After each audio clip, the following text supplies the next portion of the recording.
The other day, Fat Acro came with a proposition. Hey Regalius, we should do a prehistoric kingdom enclosure build competition.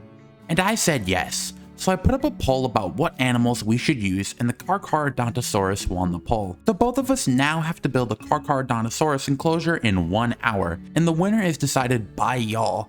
But with all of that out of the way, let's give Fat Acro a chance to explain some of his design philosophy. Alrighty guys, so here I've gotten the basic terrain laid out how I want it. I'll go back and add more details later, but right now I'm adding rocks to all of the cliffs, because any naked cliff looks like the top of King Neptune's head, and as we all know, that is bald, and we cannot have bald cliffs. I'm not getting too fancy with it right now, just getting basics done. Basics are key at the start of an enclosure. We don't want to go off the rails doing something that doesn't make too much sense for right now. We want everything to fit together and still be adjustable as we go. But now moving into my enclosure, I decided to make the main centerpiece a canyon, which means I'm going to do my favorite thing, which is rock placing. I can't really explain why, but placing rocks is extremely therapeutic to me personally, and it's something I really do enjoy. If I'm going to be honest, I didn't really know what I was going to build when I started the timer, so I'm glad the inspiration just hit me. Something that was a tad difficult was making sure the canyon walls were wide enough for the Carcharodontosaurus, and after a little bit of troubleshooting, I finally got it wide enough. This is the first 3 segments of my enclosure, and overall I'm really happy with what I was able to build. And now back over to Fat Acro. With slightly too much time remaining on my hands, I decided to add a water source in an enclosure that already has a giant water source. It seemed like a good idea at the time. I can't exactly justify it in hindsight, but hey, I am a man of action, not a man of planning. And I like waterfalls, so I figured I'd go ahead and add one. My second segment was the pond, where I took a great amount of time of getting the vegetation correct there, as I love placing flowers in this game. I also put Archaeopteryx in this part of the enclosure, as the broken trees really look nice and the ambient noise is a needed touch in my eyes. I love putting the smaller touches next to my rock features as it brings the enclosure to life in my opinion, and it's just a lot of fun for me personally, but I don't have anything else to say, so let's move back to Fat Acro. With very little time remaining, I was adding some final details.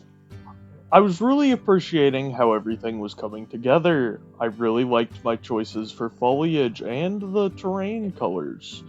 So, with that, it was pretty much time to go.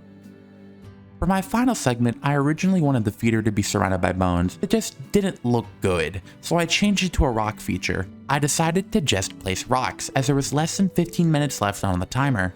I also just love placing the previously mentioned flowers around the dead trees as it makes the enclosure feel alive. I finished this segment with around 8 minutes before the timer was up, so I decided to add a lot of small rocks and vegetation that only I would notice, and I'm extremely happy with how it turned out. I finished with around 2 minutes left, so I decided to revisit the pond and added some oak trees on the waterline, which was a good last minute decision.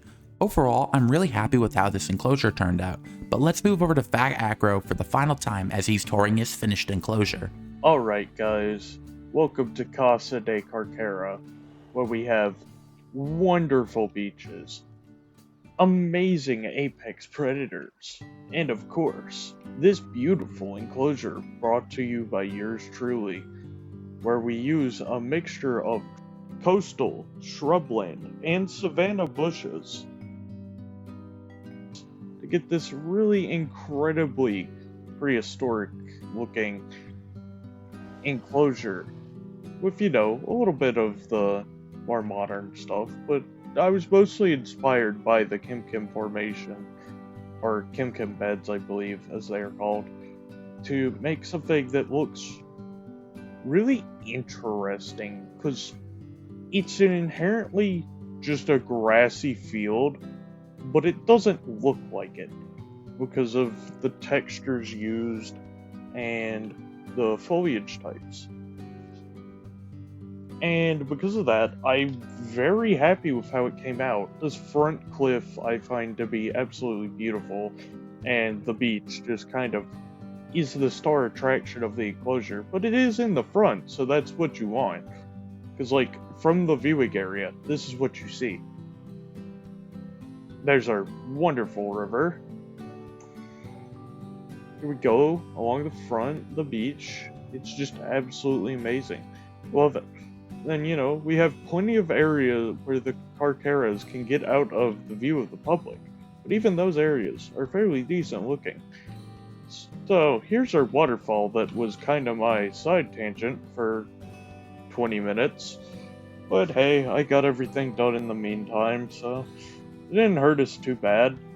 And that's gonna be most of what happened in here. We have 2 adults and 1 juvenile Carchara.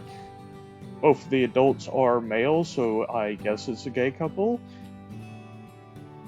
Here we have the local population of Microraptors, aka squawk boxes, and they are just such lovely creatures.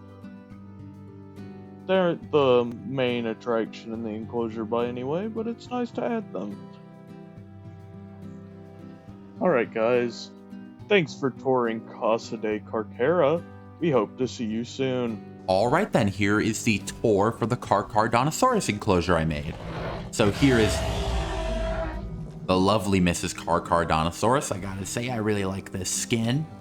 And here is the first segment that we are at. This is the pond, which I really like, and it's probably my favorite part. The Archaeopteryx is a nice touch. They're really cute as always. I like this rock feature a lot. Like, if we go in the water, it looks nice. The lily pads also look nice with the vegetation. And then we have the flowers. The oak tree. It looks really good. Then we have the tundra flower and the swamp flower. And we have the Carcharodontosaurus wandering. But overall, I'm really happy with this segment. I think it looks great. I had a good time building it, and I'm happy with what I did. Next was the canyon. I'm pretty happy with what I ended up doing to it. Can I parkour up? I think I should be able to parkour up. Yeah, here we are. I just put some basic vegetation on the top. Nothing too crazy. It is literally just a canyon top. But I'm also really happy with the canyon. I think it looks real good. And now we have our melanistic Carcharodontosaurus. These plants actually are from the scrubland. I thought they fit this area well.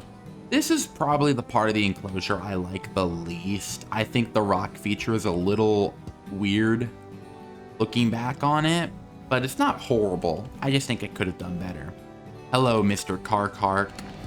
And we have also the meat feeder, which I think is cool. And obviously, the Carcharodontosaurus walk back and forth through the canyon, and it's really cool. Overall, I really like this enclosure, and I had a ton of fun building it. But who do y'all think won this speed build? Leave your thoughts and opinions in the comments down below, and remember to like and subscribe, and make sure to check out Fat Acra's YouTube channel. I had a ton of fun with this, and I'm so happy he mentioned this video idea. I have a Discord server, so consider joining it, but I have to leave now, so bye-bye y'all. Have a nice day.